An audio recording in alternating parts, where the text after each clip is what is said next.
नमस्कार, आप देख रहे हैं खबर तो समझिए और मैं हूं आपके साथ विभा उपाध्याय। वो घड़ी आ ही गई जिसका डर सता रहा था। रूस की तरफ से आधिकारिक तौर पर युद्ध शुरू हो चुका है और यूक्रेन ने समझौता करने से इनकार कर दिया है। जिसने बड़ी उम्मीदें थी वो अब तक उलझे हुए नजर आ रहे हैं और ऐसे में सवाल है कि क्या पीएम मोदी शांति दूत बनेंगे।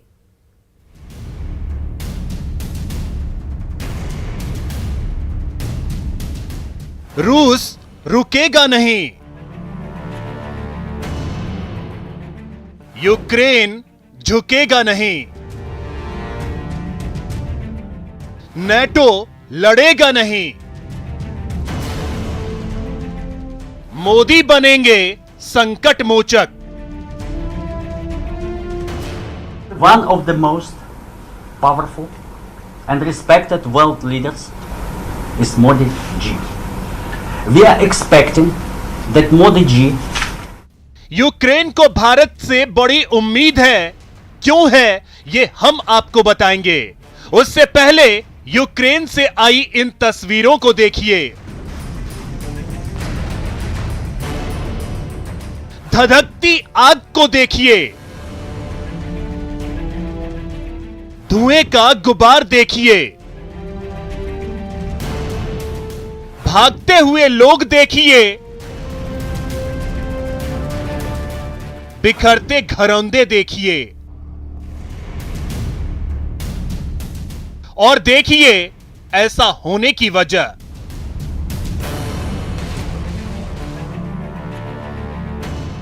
रूसी सेना बेधड़क यूक्रेन में घुसी जा रही है। नेटो रूस को रुक जाने की चेतावनी दे रहा है और यूक्रेन दुनिया से रूस को रोकने की अपील कर रहा है। So I call on every one of you to do everything possible to stop the war. दूसरे विश्व युद्ध के बाद युद्ध पर ब्रेक लगाने के साथ साथ दुनिया भर में शांति बनाए रखने के लिए गठित हुआ यूएन भी रूस को युद्ध रोकने के लिए कह रहा है। President Putin, stop your troops. Lakh मना करने के बाद भी फिलहाल बर्बादी का मंजर बदलता नजर नहीं आ रहा। यूक्रेन में फंसे भारतीय भी खौफजदा हैं। युद्ध की स्थिति पर दुनिया भर के देश अपने स्टैंड ले रहे हैं और भारत भी यूक्रेन मामले पर अपनी नजर बनाए हुए है। विषम है, इसमें कहीं दो राय नहीं है, लेकिन फिर भी हमारी गवर्नमेंट का पूरा इफर्ट है कि जो हमारे भारतवासी हैं, हमारे जो बच्चे वहां पर हैं, उन सभी को निकाला जाए। भारत चाहता है कि शांति कायम होनी चाहिए, बातचीत के द्वारा इसका हल निकाला जाना चाहिए। रक्षा मंत्री ने यूक्रेन में फंसे भारतीय नागरिकों की वतन वापसी के लिए सभी उपाय करने का भरोसा दिया है। अब बात उस भरोसे की जो भारत में मौजूद यूक्रेन के राजदूत को है, यानी ये कि पीएम मोदी कैसे बन सकते हैं संकट मोचक। ये जानने से पहले रूस यूक्रेन विवाद पर भारत का स्टैंड जान लीजिए। India's stand is we are the neutralized and we hope the peaceful solution through diplomatic. अब बात संकट मोचक वाली, तो पश्चिमी देशों के प्रतिबंध लगाने के बावजूद जिस रास्ते पर रूस निकल पड़ा है उससे तो यह तय दिख रहा है कि विपक्षी खेमे के खौफ से तो रूस नहीं रुकने वाला। दूसरी तरफ जो समर्थन में है वो तो रूस की ताकत है ही। ऐसे में यूरोपीय जानकारों के मुताबिक रूस यूक्रेन विवाद का हल सिर्फ कोई दोस्त देश ही निकाल सकता है। क्योंकि भारत और रूस की दोस्ती दशकों पुरानी है और पीएम मोदी के साथ राष्ट्रपति पुतिन की खूब बनती भी है। साथ ही भारत का स्टैंड भी तटस्थ वाला है, इसलिए यूक्रेन को पीएम मोदी से बड़ी उम्मीद है। Bureau report, news 18 network. तो रूस और यूक्रेन युद्ध को लेकर प्रधानमंत्री नरेंद्र मोदी ने हाई लेवल मीटिंग की और इस बैठक में विदेश मंत्री एस जयशंकर, रक्षा मंत्री राजनाथ सिंह, गृह मंत्री अमित शाह और एनएसए अजीत डोभाल के साथ कई अधिकारी मौजूद रहे। सूत्रों के हवाले से खबर है कि पीएम मोदी आज रात रूसी राष्ट्रपति व्लादिमीर पुतिन से फोन पर बात कर सकते हैं।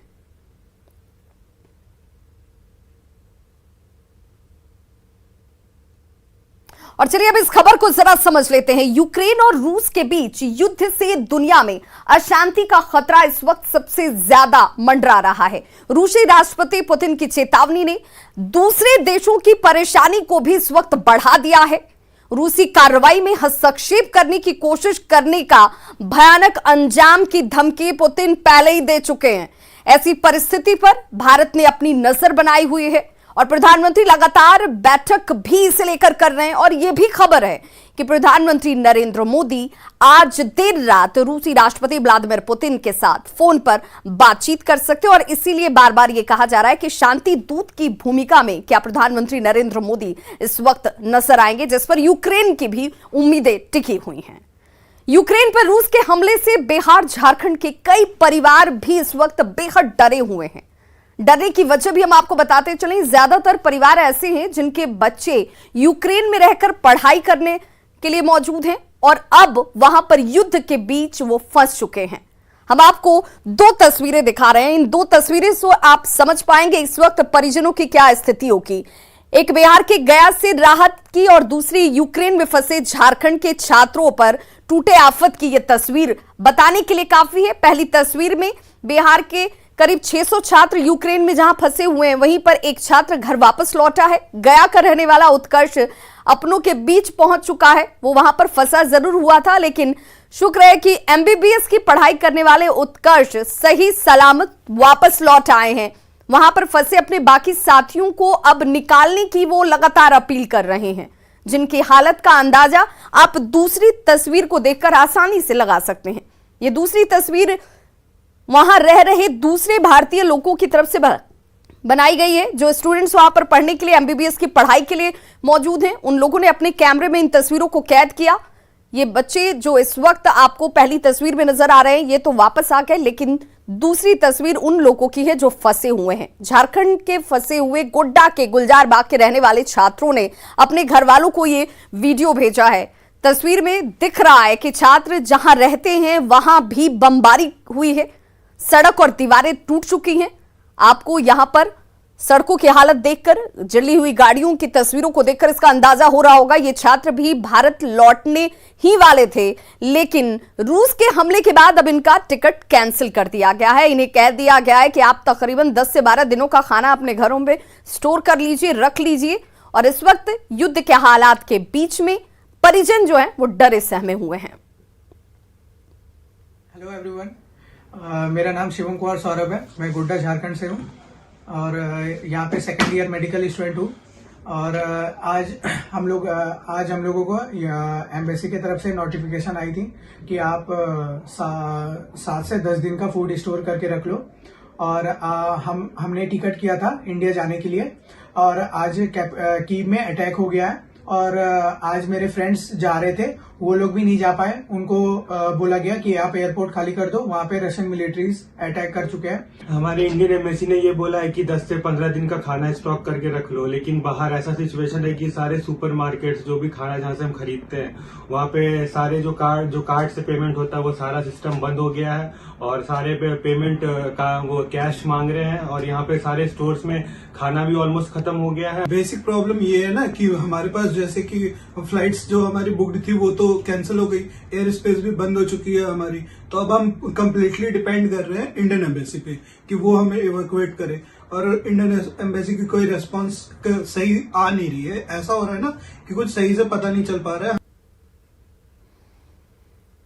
तो ये दर्द यूक्रेन में फंसे उन छात्रों का है जो इस वक्त हालात युद्ध के हैं और युद्ध के इस बीच जहां पर लोगों को अब अपने वतन वापसी की उम्मीदें हैं, वहां भारत सरकार भी इसे लेकर बेहद गंभीर है। यूक्रेन की अगर हम बात करें तो बिहार और झारखंड के हजारों छात्र यहां पर पढ़ाई करते हैं। युद्ध जैसे हालात के बाद वहां पर फंसे ये छात्र अब वापस अपने वतन लौटना चाहते हैं और इसीलिए लगातार इनकी तरफ से ये कहा जा रहा है कि हमें वहां से सुरक्षित भारत लाया जाए।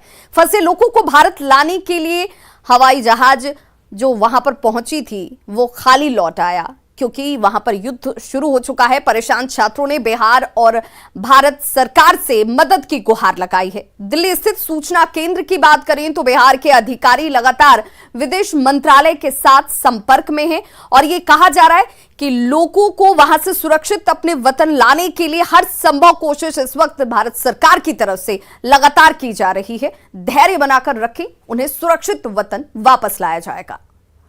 बिहार में शराबबंदी को सख्ती से लागू करने में सरकार जोर शोर से जुटी हुई है। ड्रोन से लेकर हेलीकॉप्टर तक का इस्तेमाल किया जा रहा है, लेकिन नशे के माफिया पर आसमान से निगहबानी पर विपक्षी नेताओं को आपत्ति है।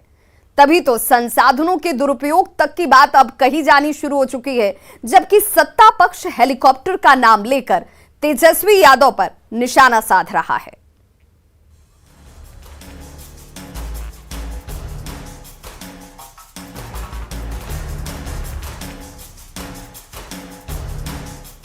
शराब के खिलाफ बिहार सरकार आर पार की लड़ाई लड़ रही है। शराब के अवैध ठिकानों को तबाह करने में पुलिस और उत्पाद विभाग की टीमों को ड्रोन के बाद हेलीकॉप्टर का जो साथ मिला तो अभियान में और भी धार आ गई। ड्रोन और हेलीकॉप्टर का इस्तेमाल कर शराब माफिया की कमर तोड़ी जा रही है, लेकिन शराब के खिलाफ आर पार की लड़ाई में जुटी बिहार सरकार की ये कार्रवाई विपक्ष को नहीं भा रही। विपक्ष ने शराब के खिलाफ अभियान में हेलीकॉप्टर के इस्तेमाल को संसाधनों का दुरुपयोग करार दिया है। अब बताइए कि अब क्या मिलिट्री उतारा जाएगा क्या बिहार में शराब का खोज करने के लिए? रोजी रोजगार के लिए कोई चिंता नहीं है, लोग बेरोजगार बैठे हैं और शराब का खोज हेलीकॉप्टर से हो रहा है। वाह रे नीतीश कुमार जी। लेकिन सरकार के पास इतना पैसा है कि वो शराब की बोतल खोजने के लिए हेलीकॉप्टर उड़ा रही है। शिक्षा के लिए पैसा नहीं, चिकित्सा के लिए पैसा नहीं, दारू खोजने के लिए इतना पैसा है कि हेलीकॉप्टर उड़ेगा, ड्रोन उड़ाए जाएंगे। आप इसी से समझ लीजिए कि सरकार की प्राथमिकता में क्या है।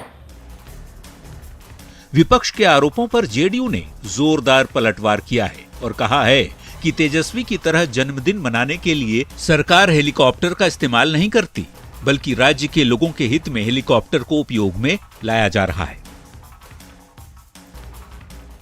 उसको लेकर के अगर हेलीकॉप्टर का उपयोग किया जा रहा है तो इसमें तेजस्वी या राजद या विपक्ष को क्यों बेचैनी हो रही है? वैसे एक बेचैनी हमें समझ में आती है कि तेजस्वी का हेलीकॉप्टर का मतलब होता है बैठ के जन्मदिन मनाना, केक काटना, जो कि ये सरकार करेगी नहीं। ये सरकार काम करने के लिए बनी है, वो काम करेगी। अब बिहार की विपक्षी पार्टियों के नेता चाहे जो दलीलें दे लें, लेकिन सवाल शराब पर निगहबानी से परेशानी को लेकर उठ रहे हैं। आखिर शराब माफिया तक पहुंचने के लिए हाईटेक तकनीकों से विपक्ष को आपत्ति क्यों है? क्या शराबबंदी को सफल बनाने के लिए ड्रोन हेलीकॉप्टर का इस्तेमाल गलत है? दियारा जैसे दुर्गम इलाकों में ड्रोन हेलीकॉप्टर की मदद से विपक्ष को चिढ़ क्यों है? मुख्यमंत्री खुद शराबबंदी को लेकर सख्ती बरत रहे हैं, तो इसमें क्या आपत्ति है? Bureau report, news 18। और चलिए जरा आप खबर को समझ लेते हैं। बिहार में शराबबंदी को 100% लागू करने के लिए सरकार बेहद गंभीर है। दुर्गम ठिकानों तक पहुंचने के लिए ड्रोन के बाद अब हेलीकॉप्टर की मदद ली जा रही है। नशे के सौदागरों तक पहुंचकर शराब की इन अवैध भट्टियों को ध्वस्त किया जा रहा है, लेकिन इस पर विपक्ष को आपत्ति जरूर है। विपक्ष के नेता मुद्दे से ध्यान भटकाने के लिए ऐसे बयान दे रहे हैं। सरकार के अभियान को सफल बनाने की बजाय अब इस पर जोर शोर से सियासत जो है वो की जा रही है कि यहां पैसे की फिजूल खर्ची है। ये सरकार को इसके बजाय दूसरे मद में राशि को खर्च करना चाहिए। रुक करेंगे दूसरी खबर का, तो चारे की फांस में बुरी तरह से घिर चुके आरजेडी अध्यक्ष लालू प्रसाद की मुश्किलें कम होने का नाम ही नहीं ले रही।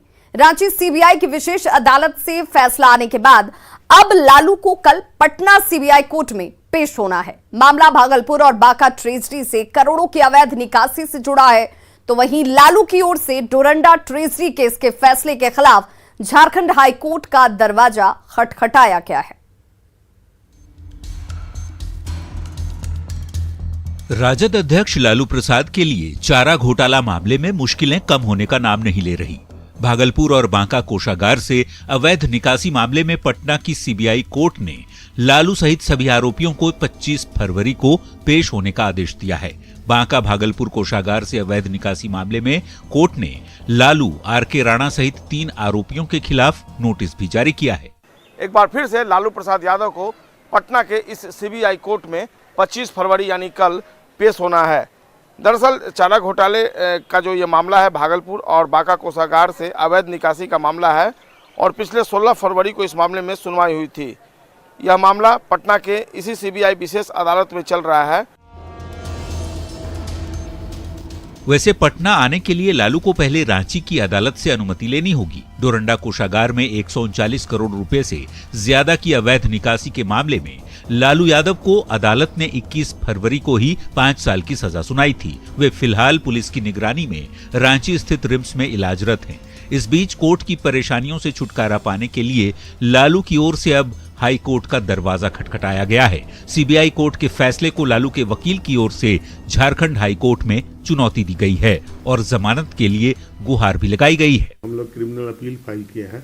जो भी निचली अदालत से जो फैसला आया है उसको चुनौती देने के लिए हमने एक अपील फाइल किया है। अपील में ही जमानत के लिए जो है हम लोग उसमें प्रयास किए हैं। दरअसल 21 फरवरी को ही रांची की सीबीआई स्पेशल कोर्ट ने डोरंडा ट्रेजरी से अवैध निकासी के मामले में लालू प्रसाद को 5 साल की सजा और 60 लाख रुपए का जुर्माना लगाया है, जिसे लेकर लालू अब हाईकोर्ट का दरवाजा खटखटा रहे हैं। वैसे चारे की फांस में बुरी तरह से फंस चुके लालू के लिए मुश्किलें वाकई कम नहीं हो रही, क्योंकि लालू के भाग्य पर एक और बड़ा फैसला आ सकता है। पटना की अदालत से लालू के लिए बुरी खबर आ सकती है। भागलपुर बांका ट्रेजरी से अवैध निकासी से जुड़े मामले में 25 फरवरी को पेश होंगे लालू। कोषागार से 46 लाख रुपए की अवैध निकासी से मामला जुड़ा है।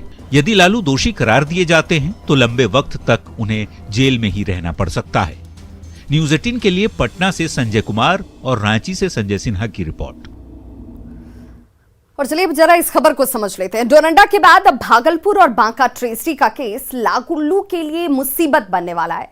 पटना सीबीआई की बात करें तो पटना सीबीआई कोर्ट में कल लालू को पेश होने का नोटिस जारी कर दिया गया है। लालू यादव की मुश्किलें पटना सीबीआई कोर्ट के रुख से और ज्यादा बढ़ सकती हैं। जमानत के लिए झारखंड हाई कोर्ट में अर्जी लगाने के बावजूद राहत मिलती हुई लालू प्रसाद को नजर नहीं आ रही है। दोषी पाए जाने पर लालू प्रसाद को और ज्यादा वक्त जेल में भी काटना पड़ सकता है और यही वजह है कि लगातार अब लालू प्रसाद की मुश्किलें बढ़ती जा रही हैं। खबरों का सिलसिला लगातार जारी है। आप देखते रहिए न्यूज़ 18 बिहार झारखंड।